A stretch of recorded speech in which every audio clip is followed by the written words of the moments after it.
Time to pull up a chair. We've got another great story for you today in the rLounge. Drama isn't for everyone, but sometimes it has a way of following certain people everywhere they go. And that's what we find with today's OP. You know them very well. Join us for part 4 of OP's saga today on rLounge. Update. Parents tried to make me give my brother my house. Part 1. Well, I figured I'd wait half a year or so after the original post to update everyone, but it ended up being longer than that. Yes, things did go bad again. But not really for me for the most part. I'm pretty much fine, if not almost unscathed since last Christmas, apart from the time my parents and Dan came to me for money, as my last post told, and a more recent confrontation between me and sister-in-law you will read about here. I did get a few cameras from my house, including a Ring doorbell in front. I didn't tell my family about the cameras just in case, but thus far no one has attempted to break in. I think the way I outed them all before scared them into leaving me alone, for the most part anyway.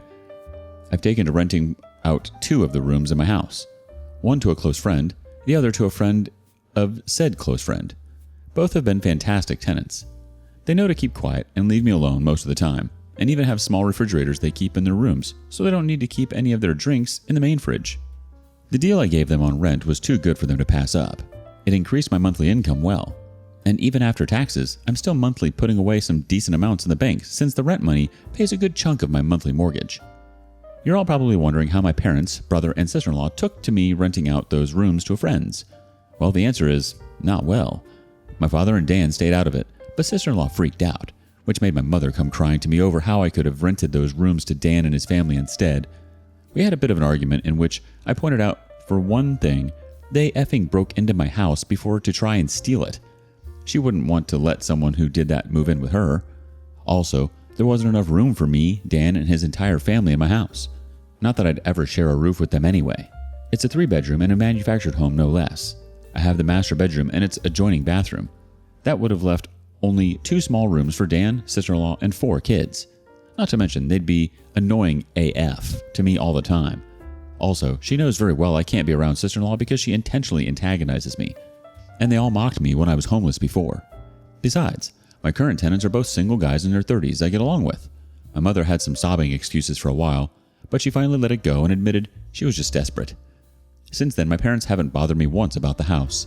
So things are good for me. My parents and Dan, not so much. It turns out sister-in-law is a far worse person than even I thought. I already knew she was a gaslighting, self-victimizing drama queen, but she sank even lower.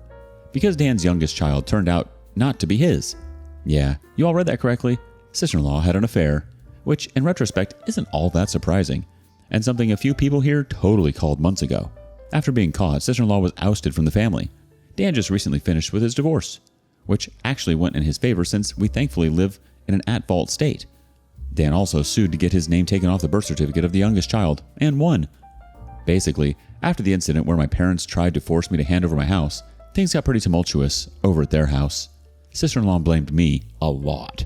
She was convinced somehow that I had tons of money, like I'd won the lottery or something, and that I should share the wealth. Apparently it was her idea that they come to my Christmas party because she hoped they could all try to get on my good side. It was also her idea to make my parents and Dan try to get money from me for an apartment. So it really burst her bubble when Dan and my parents informed her of how my finances actually were. For the longest time, she had Dan and my parents fully engulfed in her toxic mindset and only fed their narcissism with her own. So her blaming me made the rest of them blame me. That is until what happened in front of the police when they tried to steal my house. That's when the downfall for sister-in-law really started. My parents and Dan were apprehensive about coming to my Christmas party after the way I'd outed them, but sister-in-law convinced them to just throw together a few cheap gifts from what they could get at the last minute and just show up, because he'd never throw us out once we're already there. Boy, was she wrong. She gambled on that plan, and I, with the complete blessings of everyone I'd invited, threw her and the rest of them out. Her plan, she no doubt thought was the most clever thing ever, backfired in her face spectacularly. I guess being chewed out by the family at my party not only wrecked my parents' reputation even more, it actually started a wake-up call for them to eventually not listen to sister-in-law anymore. And as I said in my last post, my parents decided on going back to church. Perhaps because last year I'd said they'd probably go to hell for their actions. I can't say that's the real reason, but you gotta admit, it would feel kinda satisfying if that was the case. Though my parents hadn't been to church in 2 decades before going back, While I don't think it's a bad idea they're going to church, they need to understand that going doesn't just give them a do-over for all the crap they've done in the past. But I have a little faith they're at least trying, because my parents came to my house without Dan to personally apologize to me after they'd seen an animated video of my first 3 posts. That's right, they've known about this Reddit account for a long time now. They also know everything I'm saying. Yes, they're unhappy about it, but I feel everyone here deserves an update, since it's anonymous. For my parents and Dan, though, watching an animated video of themselves and their own actions was a great way to make them see what kind of people they really are, and they came over to apologize to me later. I've never seen my father apologize like that to anyone, and the man isn't a good actor, so this felt genuine. They fully acknowledged what they did to me and how there's no excuse to any of it. They even described themselves as narcissists and admitted the truth that they had wronged me very badly. Then they went on to blame sister-in-law for a lot of things. Yeah, they kind of threw her under the bus, but it's not like she wasn't guilty of everything they said. My parents have been getting counseling for a while now too, and did offer group family counseling, but I declined as I'm not ready for that anytime soon. Dan himself didn't apologize to me for some time, but he looked extremely remorseful anytime the past was brought up. Meanwhile, Dan and sister-in-law's marriage absolutely fell apart. It wasn't a crumble, it was a cascade. Without me as the scapegoat, black sheep, ATM that they couldn't mock or try to get money from anymore, and after the public humiliation of social media, my Reddit posts, and the animated video online, sister-in-law finally let out enough of her toxic on Dan and my parents for them to realize she's not the person they thought she was. Their denial had been strong, but sister-in-law's entitlement was stronger. I've had many a thought of lightsabers clashing over this drama. Sister-in-law clad like a bimbo Sith with a lightsaber that looks like a giant lipstick, or something like that. I imagine there's a wealth of puns and jokes to be had there, but I really didn't bother to think much more about the details. But as you can imagine, things only got worse because sister-in-law kept looking for other ways to get what she wanted. She kept bringing up ads for used campers and RVs to try and get my parents to buy one to live out of so they could have the main house, and she kept doing this no matter how many times they told her to stop. She even tried to say my parents should just buy an RV and have a life on the road, like normal old people do. That was stupid even for sister-in-law. The opposite was suggested by my parents, that Dan and sister-in-law buy a camper themselves to live out of instead. Sister-in-law basically said she shouldn't have to do that since she's the mom. She pretty much lorded the fact that she thought she had total parental authority over everyone's heads because the kids in the house were all hers. And when sister-in-law didn't get her way, she actually took her baby and left the house to disappear for several days. They knew she was fine because her phone was still working, and she was responding to texts with short but passive-aggressive answers. And when she came back, she was only more embarrassed because nobody caved to her demands while she was away. Sister-in-law also refused to go to church, but Dan went with our parents and took his kids along as well, save for the youngest ones since sister-in-law refused to let him take the baby anywhere. Personally, I don't go to church. I believe in God and all that stuff, but I just don't like church. Besides, it never did me any good growing up. It's amazing how you kept in contact with your parents even after all of that. I mean, they did end up contacting you to apologize, but you never actually went no contact. And then they go to church as if it's going to make up for their behavior and how they treated you. Imagine being manipulated by a woman like your sister-in-law and getting walked all over. Maybe that's what your parents are going to church for. They've been publicly humiliated and are looking to be a part of a community again. And you're right, OP. It isn't shocking that your sister-in-law cheated on Dan. With a person like that, it's almost expected that she'd stoop that low. Part 2. Just so everyone understands, a lot of this information came from Dan and my parents, so I'm just telling what I know. Crap really hit the fan when Dan suddenly called out his wife as a cheater in March. This shocked us all, because we thought he was a complete pushover to her, but no, he's not. At least not anymore. You all know how he treated me when I was on his bad side. Well, his wife wasn't spared that ire at all. He started putting pieces together about the deceit after finally pulling his head out of his butt and secretly got DNA tests for all his kids. 3 of the kids are his, but the youngest one, the baby, was not. For the record, Dan and I both have pretty dark straight hair that's almost black. Same with our parents. Sister-in-law's hair is straight and pretty dark too, but the baby's hair is lighter and a bit curly. At first, Dan just thought it was because of the baby's age. Sister-in-law kept playing it off and said that it would darken with time, but the baby's hair never got darker. I guess that was Dan's biggest clue. He confronted his wife with the DNA results in front of our parents, and she broke down sobbing that it was a mistake. Sister-in-law pulled out all the Darvo stops of denying, trickle-truthing, and gaslighting, but Dan had none of it, and actually had done more to find out about her affair than I would have ever thought. I knew he was smart. He just let himself be dumb. He had detailed proof of her cheating with phone records, texts he got off of her phone, the bank records, and the DNA test. He even identified the man she's cheating with, who is likely the father since he has much lighter colored curly hair. The evidence against her was crystal clear, and Dan said she was so bad at hiding her affair, he didn't even have a hard time figuring out any of it once he started looking. My parents demanded the sister-in-law leave their house immediately. That's when she went psycho on them all. First in just yelling, but she quickly got physical. Police had to be called by my mother, and yeah, sister-in-law was arrested. She scratched up Dan and my father quite a bit with her long fake nails and even harmed her eldest kid in the crossfire by hitting him hard enough to have a black eye and nosebleed when he tried to intervene. Dan was smart enough to have his phone recording nearby when he confronted her, so the police had all they needed to arrest her for assault. Sister-in-law's parents had to drive over to bail her out. Then they came back for the baby, sister-in-law's stuff, and her car as well. A couple days after sister-in-law got bailed out, she showed up at my house because I was apparently next on her crap list. As soon as I opened the door, she went on a delusional rant where she called me out about posting on Reddit, then said I was the entitled bane of her existence. I'm not sure, but I think she might have been high on something because this felt extra crazy for her, and her eyes didn't look right. She claimed mothers with young children are the most sacred thing in the world, then went on yelling that giving up my house shouldn't have been too much to ask for, because supporting the family was the least I could have done, and if I had, then her family would still be together. When I tried to talk while she was spewing all that out, she actually attempted to shove me and cover my mouth. She even had her hand poised like she was ready to scratch me. Well, that went about as well with me as you can expect.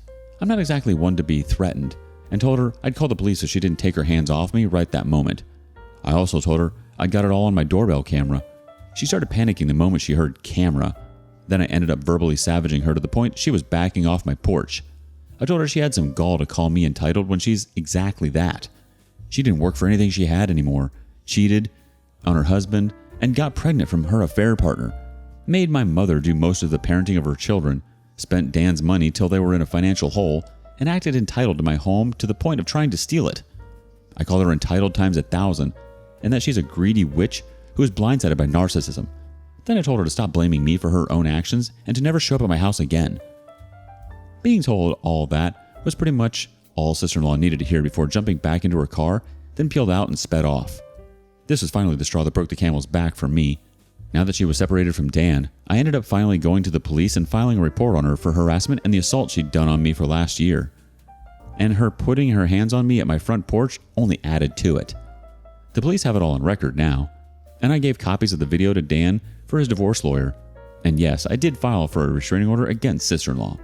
It was easily granted because it was obvious the woman was unhinged. She's not made a social media post about me since that, I could see. But that's just because she put her profile on private. I hope her blame ship against me has long since sailed. Either way, she's left me alone. Sister-in-law was still with her affair partner during the divorce. At the time, I had no real idea of what kind of man he is, but any person who monkeys with someone else's spouse and even has a child with them really doesn't have a lot of morals to begin with. Once the divorce was underway, sister-in-law admitted that Dan just wasn't man enough for her anymore because he couldn't afford to give her the lifestyle she wanted. She actually believed herself to be on the level of trophy wife and that she deserved to be with someone wealthy. Dan said he pulled a me and maniacally laughed at her. He said she was nowhere near hot enough to be a trophy wife, along with mentioning other faults she had. Sister-in-law ended up humiliated by this and ran off like a child. Due to having to live with her parents, sister-in-law was forced to work in their family business because Dan wasn't giving her access to his bank accounts anymore.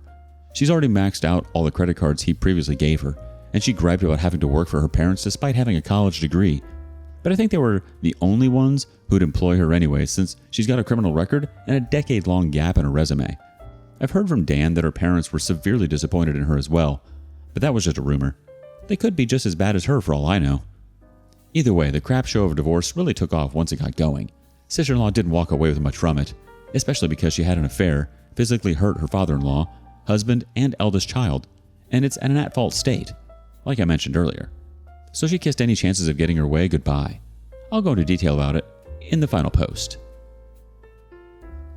Why would your sister-in-law be shocked that they were going to kick her out of the house after finding out she cheated on Dan? Did she literally think that nothing was going to change? Of course she'd come to you. She can't take responsibility for anything and projects it all onto you. Somehow her cheating is all your problem. Had you just given her your house, she wouldn't have cheated, right? Wrong. Part 3.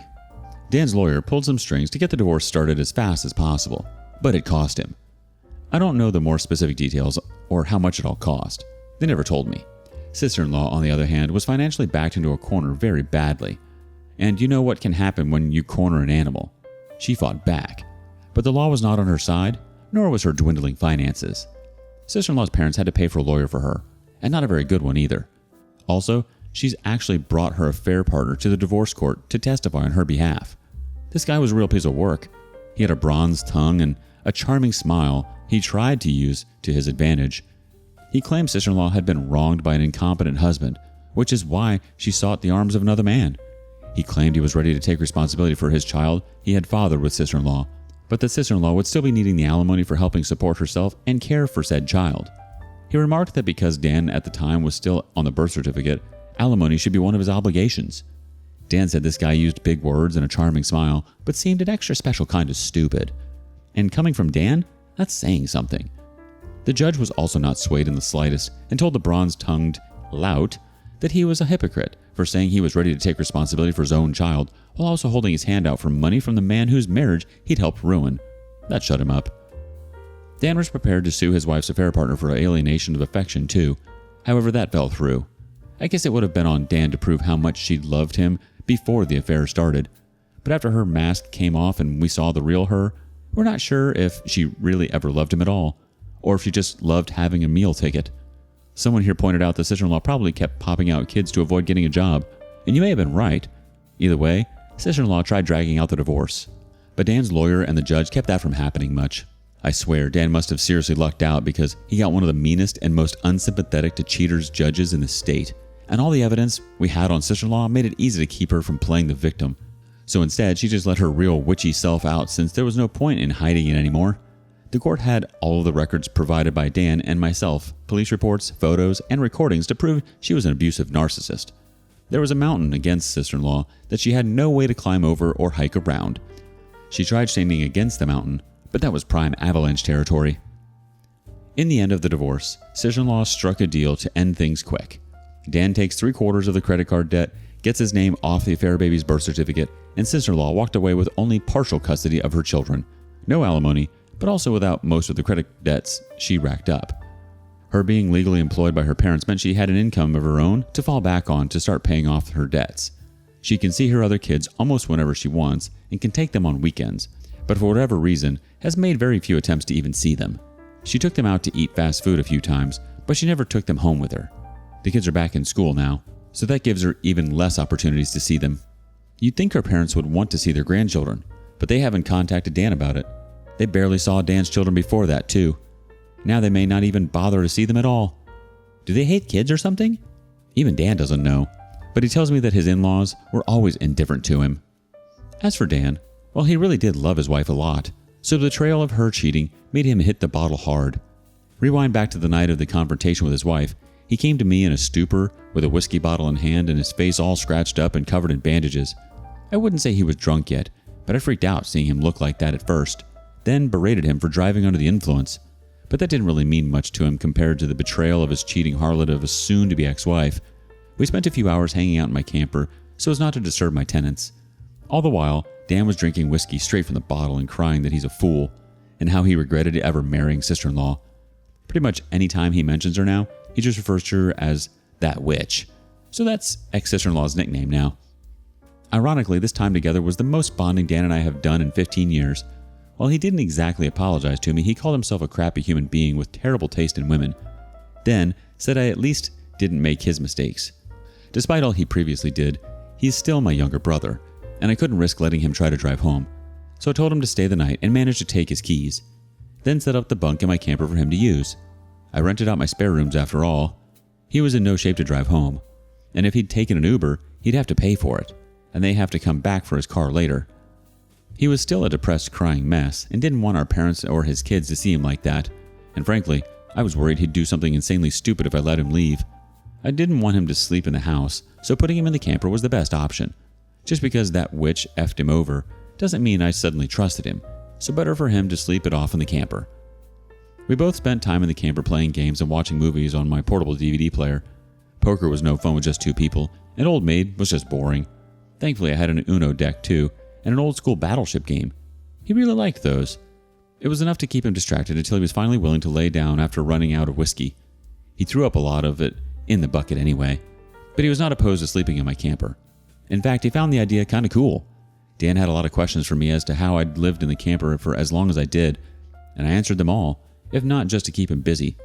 But I needed to go to bed myself since I had to be up early, so I left him with my portable DVD player and a couple of movies. That way, he could amuse himself alone for a while, if he even managed to stay awake. Before leaving for work in the morning, I popped in while Dan was passed out in the bunk and left a bottle of ibuprofen and an energy drink on the counter of the camper's kitchenette, along with his car keys and a letter explaining to leave through the backyard gate. He saw himself out without trouble around 1:30. About a month after ex-sister-in-law, aka that witch, was kicked out, Dan came to me asking to borrow my camper. I guess he found it more comfortable than I'd thought when he slept in it, and he fully admitted he didn't ask sooner out of pride. But with his soon-to-be ex-wife out of the house, he decided to give up his room for his eldest kid. He's got 2 girls and a boy, with the boy being the eldest, and now 8 years old. The kids were all forced to share a room until that point. They just had curtains up for the boys' half of the room, but the boy often slept on the couch to avoid his sisters. I know the poor kid was really desperate for his own room, so I guess Dan decided to finally make a better decision as a dad, and came to see me in order to beg to borrow my camper so his son could have his room. If he could have afforded it, he'd have bought his own camper instead of relying on me, and he even said as much. I hadn't even gotten the chance to use the camper for actual camping yet, but I caved and let him use it since it was actually for a good cause, and he promised to buy his own in time anyway. No, I didn't ask for rent money for the camper. Dan is in enough of a financial hole as it is right now. Ex-sister-in-law and the divorce strained him, and I've learned that I get far better results with family lately by not being spiteful. I loaded my camper up and put it down in my parents' backyard, and my father put in a 30-amp breaker, so it'll have enough power for Dan to run heat and AC when he needs it. I do miss the camper. After all that time living in it, it kind of felt like it was part of me. But the only reason I loaned it out was for the sake of Dan's kids. Pretty much the only reason I still do anything for my parents or Dan is for the sake of those kids, as I've bonded with them. And yes, I know I may not get the camper back for quite some time, and likely not in the kind of condition I lent it out in. But I've warned Dan and my parents that they will be financially responsible for any damage they do to the camper, as well as its upkeep for as long as they have it. I also took many time-stamped pictures and video of the camper inside and outside before lending it out, so I can prove its condition before it left.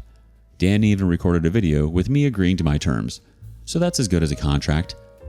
With the financial drain of the divorce, Dan's not going to be able to get a place of his own for years, I'll bet, though he seems to have no complaints about living in the camper at least. But I don't know if he actually likes it, or if he's just putting up a front. But I can guess it reminds him of the backyard forts we had as kids, since that's how it felt with me sometimes. Either way, he's living in it now. I did get some major props from the extended family for letting him borrow it too. I'm now referred to by a lot of them as the good brother Dan doesn't deserve. Either way, I think getting rid of sister-in-law was a great first step in mending the family as a whole. I still have little care for my brother and parents after the way they treated me all my life, but I'm not going to let Dan's kids suffer for it. Those kids have actually really warmed up to me. They're actually happy to see me when I come over or when they visit me. I've even babysat a few times. Now that they don't have their toxic mother around, they've become much nicer kids, especially to me. I'm actually getting to enjoy being an uncle now. My mother is still doing the bulk of the parenting for my siblings, and she's been acting as nice as possible to stay on my good side. My father often looks very defeated in my presence, but otherwise, he's been either stoically quiet or just generally nice to me.